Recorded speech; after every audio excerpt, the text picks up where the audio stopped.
tayo. Ano kayang iginuguhit ni Emma doon? Donut ba? Oo, sino kaya ang tatanggi sa masarap na dessert na ito? Hindi na makapaghintay na malaman kung sino sa mga kalahok ang makakayanan ng gawain.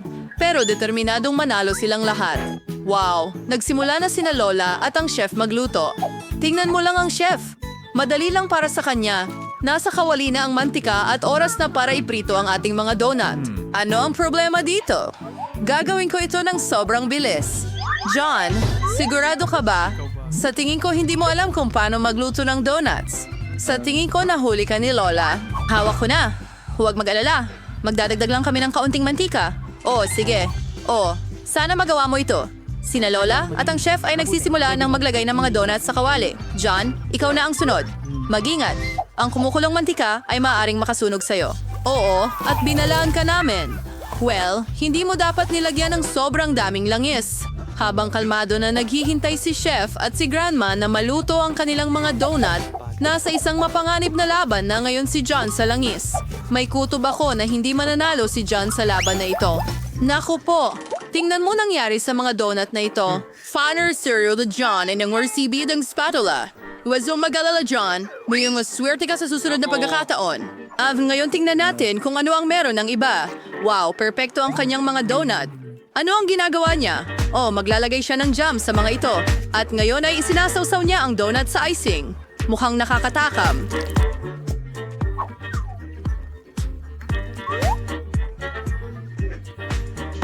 Ilagay na lamang ito sa isang plato at dekorasyonan ng sprinkles. Mahusay na trabaho. At ngayon tingnan natin kung ano ang meron kay Lola. Mukhang simple ang kanyang mga donut, pero malamang masarap din. Tingnan mo lang sila. Mukhang may naisip si John. Gagamit ba siya ng keso? Tingnan natin. Mukhang maganda na talaga itong keso. At ano ang gagawin niya dito? Siyempre, mga hulma ng donut. Napakahusay. Hey, pero para saan mo kailangan yan? Mukhang nagdesisyon si John na event ang stress niya sa pack ng Cheetos. Naiintindihan ba ng kahit sino kung ano ang balak niya? Nakuha na. Ito ay pagbalot. Ngayon ay malinaw na ang lahat. Ang natitira na lang ay kunin ang magandang cheese donut na ito at igulong ito ng maigi sa mga mumo ng tinapay. Oo, sa tingin ko palaging maaalala ni John ang kanyang laban sa kumukulong mantika. Mabuti na lang at may foil. Balutin lang ang donut natin sa isang piraso ng foil at iprito ito sa kawali. Hindi kailangan ng anumang mantika. Magandang ideya, John. Oo. Totoo na mas mabuti na huwag itong hawakan ng mga kamay mo. Parang ang sarap tingnan. Well, oras na para tikman. Simulan natin sa donuts ni Steph. Gustong-gusto ito ni Emma. Ngayon ay turn na ng Lola. Malamang niluto na ng Lola ang mga donut na ito para sa kanyang apong babae ng higit sa isang beses. Pero base sa mukha ni Emma, hindi siya gaanong impressed. At sa wakas, isang donut mula sa kanyang kapatid. Well, John, sana ay swertihin ka ngayon. Tingnan mo kung paano humahaba ang keso na ito. Siguradong gusto ito ni Emma. At ang nanalo ay si Chef. Maligayang bati. Ang pangalawang round ay nasa unahan. No kaya ang lulutuin ng ating mga kalahok sa pagkakataong ito? Wow, isang sandwich ito? Sino kaya ang mas may pagkakataong manalo ngayon? Chef? Lola? Or baka si John pa nga? John, ano ang ginagawa mo? Ang gawain ay gumawa ng sandwich. Hindi kainin ang pagkain. Iniisip ko na gustong gumawa ni John ng matamis na sandwich. Iniisip ko kung ano ang gagamitin niya para dito. Mari, magdagdag ng kaunting marshmallow, tsokolate, at 3 magkakaibang syrup. Wow, ang sandwich ni John ay talagang matamis na bomba. Ano ang gagawin ni Lola? Ang gutudyang ham sandwich. Ang sarap. Ilagay ang tinapay sa kawali. Dapat itong iprito ng maayos. Ilagay ang ham, keso at bacon sa ibabaw. Ang bango nito. May isip lang natin kung gaano kasarap. Pero mukhang hindi masaya ang chef tungkol dito. Tingnan natin kung ano ang maiisip niya. Magsisimula tayo sa tinapay. Pagkatapos, kumuha tayo ng sariwang dahon ng litsugas at kamatis. Maingat natin itong ilalagay sa tinapay. Wow! Mga suso ang mga iyon. Lola, sa totoo lang, bahagi sila ng mataas na kusina at inihahain sa mamahaling mga restaurant, pagkain gourmet para sa tunay na mga gourmet. Ay prituran ang Trisir Circle sa Tramasin ng Bango. And hindi lang yun. Here's one thing mapugita. Lola, mas malifigo wag mo itong tingnan. Iprito ng mabuti ang mapugita. At ngayon, idagdag natin ito sa ating masarap na sandwich. At hindi lang iyan. Keso, at hindi basta keso, kundi kesong may amag. Yum, meron itong kakaibang amoy. Oh, Lola, natatakot ako na hindi magugustuhan ni Lola ang amoy ng produktong ito. Hindi ko alam kung ano ang sasabihin sa'yo. Sana ay pahalagahan ni Emma ang obra maestra ng mainit na putahe na ito. Hindi nakapagtataka na sinikap ng husto ng chef. Mukhang habang nakahanda ang ating chef, may nagutom na. Buti na lang at may tsokolate palaging nakahanda. Mukhang hindi ito nasa ayos. May kailangang gawin. Tingnan natin kung anong maisip ni John. Naglalagay kami ng mga yelo sa mga plato. Sa tingin ko alam ko na ang gagawin niya. Ibuhos ang natunaw na tsokolate sa mga plato at tada. Ang maganda at masarap na palamuti ng sandwich ay handa na. Kung gayon, oras na para subukan ito ni Emma. Magsimula tayo sa chef sandwich. Tanging tunay na gourmet lang ang makaka-appreciate ng lahat ng kasofistikahan at pagka-unique ng putahe at hindi isa si Emma sa kanila. Pukita at mga suso? Nakakatakot yan! Grabe! Baka mas magustuhan niya ang sandwich ng kapatid niya. Sa tingin ko, makakatukso ito sa mga mahilig sa matamis. Tignan mo lang ang ang dami dami ng ng marshmallows, tsokolate, at syrup diyan. Oo, gustong-gusto ni Emma yan. Ngayon, parating na ang sandwich ni Lola. Ano pa nga bang mas hihigit sa kombinasyon ng keso, bacon, at hamon? Siyempre, ito ang panalo natin. Pasensya na guys, pero walang tatalo sa mga sandwich ni Lola. Hinidakira sa rin ako kung ano ang lulutuin ng mga kalahok sa round na ito. At ito ay pritong itlog. Napakasimpleng ulam, pero napakaraming paraan ng pagluluto. Itlog ni Lola. Naglalagay ng kaunting langis. Pwede bang makahingi rin ako ng kaunting langis? Siyempre, sa'yo na. Naku, mukhang may hindi marunong gumamit ng bote ng langis. Hindi, John, ikaw ay... matatapon mo lahat at sana'y nagtanong ka na lang. Habang gumagawa ng problema si John para sa sarili, nagsisimula ng magprito ng itlog si Lola. Magaling. Dapat din magmadali si John. Wala namang komplikado dito. Kailangan mong maingat na basagin ang mga itlog. At si Lola ay inilalagay na ang kanyang scrambled eggs sa plato. Nyawagyo, since we're not our chef, ingisig ka kay Bay. Ang mahagar ay wala sanang kuhol sa pagkakataong ito. Mga peach? Sigurado ka ba, chef? Sige, titingnan na lang namin kung ano ang gagawin mo. Alright. And Sa there is the mountain, sawit yung ito. Ang lihim na sangkap ay kamangha-mangha. Aking restaurant ay mayroong resiping ito at ginagawa na namin ito sa loob ng 1,000 taon. Parang walang sense, pero napaka-interesante. At ikaw, John, may nag-order ba ng fire show? Mukhang hindi maganda, pero mukhang kailangan mo pa ring ihain ito. Handa na ang lahat ng putahe at good luck. Simulan natin sa mga itlog ni Lola. Luma pero mahusay na klasiko. Walang kakaiba pero wala ring labis. Ano ito? Seryoso? Hindi ba nga? Kailangan mo yon? Well, John, maganda ang pagsubok mo. At kumusta naman ang putahe ng chef? Napakaganda nito na si Emma ay na-in-love dito. Bravo, Chef Vice. Selfies sa Chef. Maaring ang chef ang manalo, pero kaya ba niyang gawin ang salad na ito? Para sa chef at si Lola, madali lang ito. Pero paano si John? Nako, hindi niya alam kung paano maghiwa ng gulay. Medyo nakakahiya. Tingnan mo at matuto, John. Ipapakita sa iyo ni Lola ang isang masterclass. Ganito ang tamang paghiwa ng mga kamatis. Ilagay ito sa isang dahon ng letsugas at maghiwa ng ilang dibdib ng manok. Ang bango. Roast yun ng mank o simga dahon ng litsugas. At sanda na ang ating salad. Puff! Hindi yun ikinatuwa ng chef. Gagawa siya ng kakaibang bagay. Hulaan mo, muli, may mga dahon, mantika, at haluin natin ito. Oo, medyo nalilito sina Lola at John. Tingnan natin kung ano ang susunod na mangyayari. Ilagay niya ang lahat ng halong iyon sa kawali at kumuha siya ng hiringgilya. Hindi talaga tumitigil ang chef sa pagkamangha sa amin. Saan kaya niya nakuha yon? Wow, ang ganda niyan. Anong galing na chef? Talagang kamangha-mangha ito. Kumuha tayo ng dahon ng litsugas, punitin ang mga ito, at ilang kamatis. Ano ito? Anong orihinal na paraan ng paghiwa?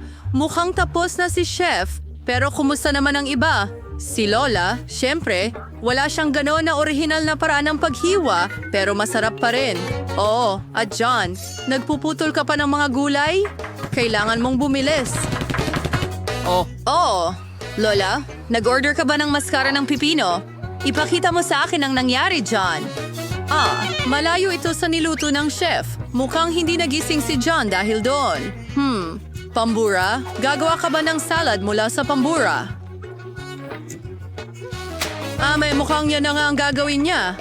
Hindi lamang mula sa chewing gum, marmalade at marshmallow. Sa tingin mo ba ay maa-appreciate ni Emma ang salad na ito? Gayunpaman, malalaman natin ngayon. Dapat magsimula ako sa isang ito. Oh, ang weird naman. Ngayon, ang salad ni Lola ay mukhang napaka-appetizing. Ano sa tingin mo, Emma? Hindi masama, ha? Wow!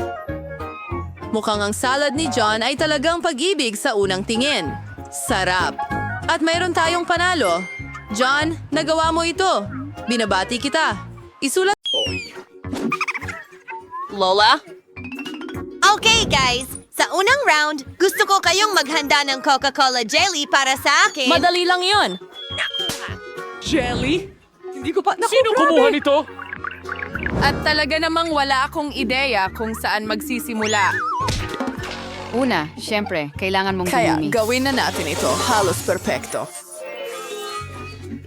Maliban sa ilang patak. Oh, Michelle, mabuti pang magpunas ka na. Oh! Salamat, Lola! Una sa lahat, kailangan kong palayain ang bote ng Maliit? Coke. Gagawin ko ito sa pinakakaaya-ayang paraan. At ngayon, ang pirma na paso. Oh, wow! At sinasabi mo pa ang tungkol sa mga asal? Okay. Kailangan mong magdagdag ng kaunting candy sa cola. Mas magiging masarap at mas maganda ito. Susunod, ibubuhos ko ang corn syrup sa parehong bote. Dahil dito, ang aking cola ay magiging jelly. Kailangan na lang itong alugin ng mabuti. Mukhang masyadong malapot ang corn syrup. Nakuha ko na. Oo, magpatuloy na tayo. Teka. Oo, talagang masyadong malagkit. Kailangan kong bunutin ito ng puwersahan. Kung hindi, paano matitikman ni Becky ang obra maestra ko? Sige na. Oh, gumana. Hoy! Ang jelly ko ay halos handa na. Kailangan lamang itong palamigin ng kaunti para mas maging parang jelly at masarap nguyain. Astig. Oh! Ang lahat ay masyadong komplikado! Ang pinakamagandang jelly ay ang karaniwang pulot na pwede mong ilagay sa yelo. Hindi ba't napakagaling na ideya? Oh, kumpletong kalokohan. Ipapakita ko sa iyo kung paano gumawa ng totoong jelly. Para magsimula, ibuhos ang cola sa kawali. Pagkatapos, maglalagay ako ng ilang malamig na marmalade sa cola na ito. Mapapaganda nila ang aking hinaharap na obra maestra. Ang huling sangkap. Bibigyan ko ang jelly ng... Ngayon, narito na ang jelly. Dapat itong lutuin sa kawali, haluing mabuti. At kapag handa na ang jelly, maaari mo itong ibuhos sa bote. Tulad ng ganito. Pupunuin ito! At ang huling hakbang ay palamigin ang jelly. Walang makakagawa nito ng mahusay tulad ng likidong nitrogen. Kailangan nating punuin ang bote pagkatapos maghintay ng ilang segundo. Mga bata, mag-ingat. Huwag gawin ito ng walang matatanda. Handa na ba? Vicky, oras na para pumili ng panalo ngayong araw. Hindi ko alam kung saan magsisimula. Mukhang napaka-appetizing ng lahat. Siguro unahin natin ang Lola. Parang ordinaryong pulot-pukyutan. Ngayon turn na ng chef. Mukhang maganda? Siyempre. Ano? Pero bakit ito ningning? Kaya't si Jill na lang ang natitira. Wow! Napakasarap! Kung walang tanong, si Jill ang magiging panalo.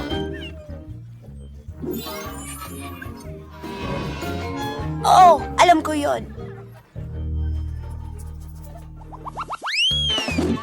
Oh, ano ito? Ito ang lahat ng kailangan mo para makagawa ng waffles. Tara na mga kaibigan. Waffles, pero ano? Oh, waffles ang aking paboritong lutuin at alam ko kung anong klase ng waffles ang gusto ng apo ko. Una, kailangan mong masahin ang masa. Karaniwan lang dito. Harina, itlog, wala naman itong halaga. mantikilya, at hindi mawawala ang asukal at gatas. Sobrang sarap ng gatas! Parang hindi totoo! Halos handa na ang masa! Kumusta ang talumpati na ito, ha? Hindi ka hanga-hanga. Mas mabilis itong gawin ng makina ko. Paano? Mas bilis! Oh, Joe! Pasensya na! Oo, gamit ang dalawang kamay sa ganitong paraan, mister. Oo, duda ako dyan. Heto, handa na ang lahat. Natitira na lang ay paghiwa-hiwalayin ng masa sa maliliit na bahagi. At ngayon, ilalagay na sila sa magkakahiwalay na mangkok.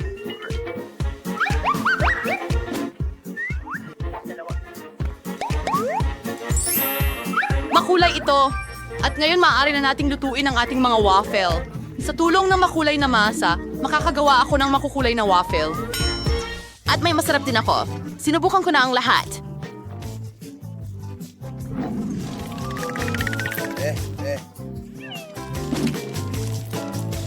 Hello?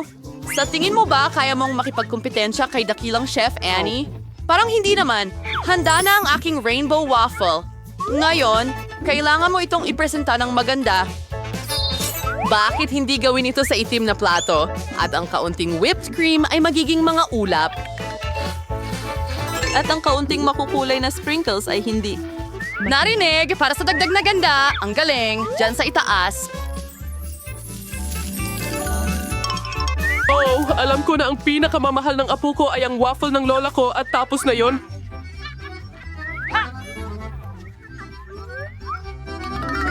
Nagdedekorasyon masaya. gamit ang ice Sige cream? na, berries. Mas maganda sa napaka-araw na tag-init na ito. At hindi rin makakasama ang kaunting maple syrup. Sarap!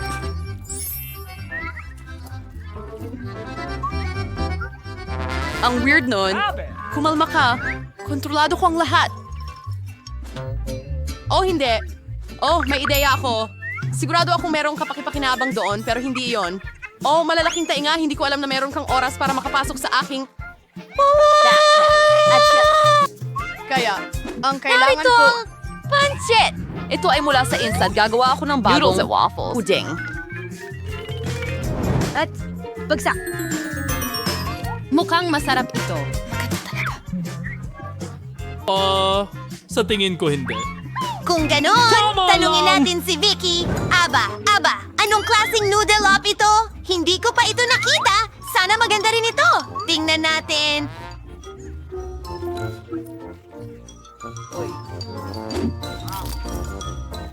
Nakakadiri! Wala pa akong nasubukang mas malala pa rito sa buhay ko. Pero ginawa ito ni Lola na parang gusto ko. Masarap malaman na may mga taong nagmamalasakit sa'yo. Salamat, Lola. Hindi ka panipaniwalang masarap. Oo. Stick! Wow!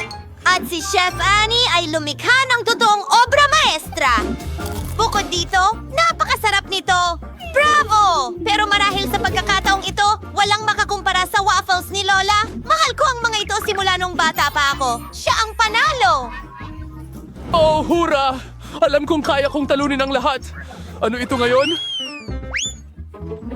Gusto ko ng donuts. Sana mapasaya mo ako sa mga iyon. Gagawa ako ng donuts ng mabilis. Masarap! Wag na lang. Masarap? Sumasang-ayon ako. Palaging napakasarap. Nagsimula na ba tayo? Pasensya na. Lubos akong na-distract. Pero sige, handa na akong magluto. Una, kailangan kong kumuha ng isang pakete ng Oreo at durugin ng cookies. Ngayon, ang mumo na ito ay kailangang haluin sa Nutella. Ang paborito kong bahagi ng pagluluto. Dahil pagkatapos noon, maaari mong tikman ang ginawa ko. Oo, masarap. Kailangan na lang nating ibuhos ang nagawang chocolate mixture sa makina na ito. Oh, nasaan na ito? Oh, narito ang halo. Salamat, chef. Magluluto ako sa kaldero sa ngayon at maghintay tayo. Ang bagal mo! Narito ang aking mga mini donut, handa na. Tingnan mo kung gaano kaganda.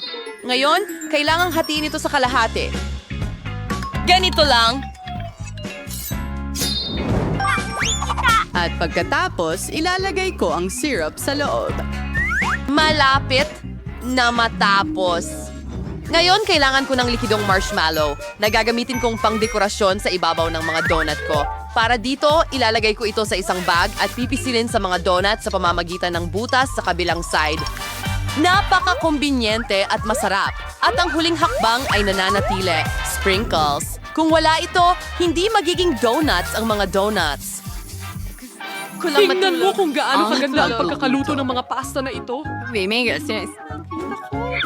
Halos Hilaw! handa na ang mga donut. Kailangang budburan ko lang sila ng Tawagin mo asukal. na lang silang asukal na pulbos. Oh, chill. Oh, pasensya na. Ngayon handa na ang lahat. Talagang gusto kong tikman ang mga donut na ito, pero nagpipigil ako. Para kay Vicky ang mga ito. Ito, ay ang kalat naman. At para sa kapatid niyang si Joe. Kailangang iwagayway ang mapanganib na aparato na gaya niyan. Tingnan mo kung gaano ito kaganda. At mas magiging masarap pa itong mga donut pagkatapos kong lagyan ng Nutella. Sige, oras na para kumain. Nasaan na ba ako? Si Chef Annie ang may pinakamagandang donuts. Gusto kong subukan ang mga ito muna. Hindi lang sila maganda, kundi sobrang sarap din. Tuwang-tuwa ako. Sunod, subukan natin ang donuts ni Lola. Napakasarap! Pero masyadong karaniwan. Nag-aabang ako ng mas bago. Joe, sana ang donuts mo ay makagulat sa akin. Tsokolate na gustong-gusto ko. Pero si Chef Annie pa rin ang may pinakamasarap na donuts. Batiin natin siya sa kanyang pagkapanalo. Oh, may mahalaga sa aking kakayahan.